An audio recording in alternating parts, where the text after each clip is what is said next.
The Lord be with you. A true story.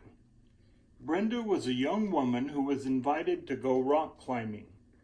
Even though she was scared to death, she went with her group to a tremendous granite cliff. In spite of her fear, she put on the gear, got a good hold on the rope, and started up the face of that rock. She managed to get to a ledge where she could take a breather. As she was hanging there, the safety rope snapped against Brenda's eye and knocked out one of her contact lenses. Okay, here she is on a rock ledge with hundreds of feet below her and hundreds of feet above her. Of course, she looked and looked, hoping her lens had landed on the ledge, but it just wasn't there. Here she was, far from home, far from solid ground, her sight now blurry. She was desperate and began to get upset. She prayed to the Lord to help her find it. When she got to the top, a friend examined her eye and her clothing for the lens, but there was no contact lens to be found. She sat down despondent, with some of her friends waiting for the rest of them to make it up the face of the cliff. She looked out across range after range of mountains, thinking of the Bible verse that says, "The eyes of the Lord run to and fro throughout the whole earth." She thought, "Lord, you can see all these mountains. You know every stone and leaf. And you know exactly where my contact lens is. Please help me." Finally, they walked down the trail to the bottom. At the bottom, there was a new party of climbers just starting up the face of the cliff. One of them shouted out, "Hey, you guys, anybody lose a contact lens?" Well, that would be startling enough. But do you know why the climber saw it?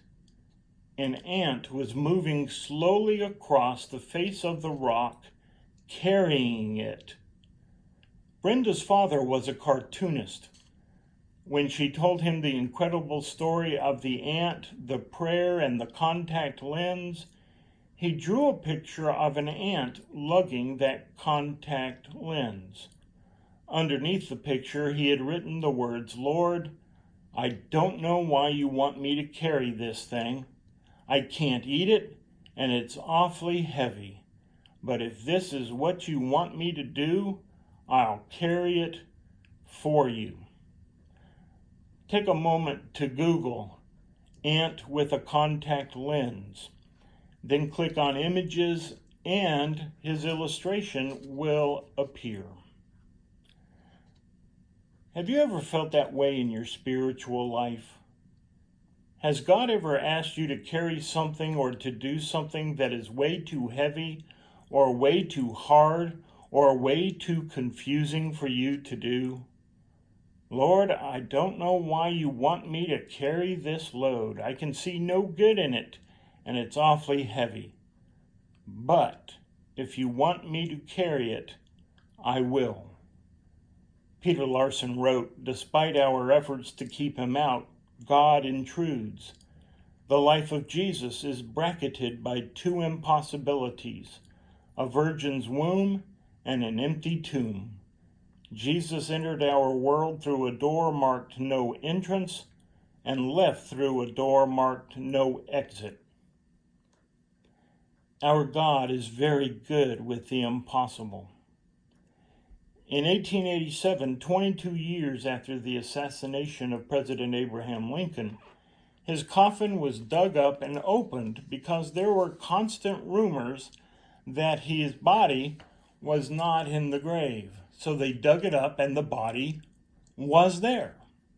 But rumors continued, and 14 years later, his coffin was dug up again. And again, witnesses were present who testified that Lincoln was still in the grave. As great a man as Lincoln was, he was still in the grave. If one of the leaders of government were to cry out today to Lincoln for help, there would be no response. If a scientist were to cry out to Einstein for help today, there would only be empty silence. If someone were to call out to Muhammad or Buddha or Gandhi today, there would be no help. But if you and I call out to Jesus Christ, there is instant power available to us. Why? Because he lives, and because our God is so very good with the impossible. So do you find yourself in an impossible spot, carrying an impossible load? Jesus walked on water and raised people from the dead. Still think your problem is impossible? Ignore the size of your situation and see the size of our God. Our God is so very good with the impossible. Amen.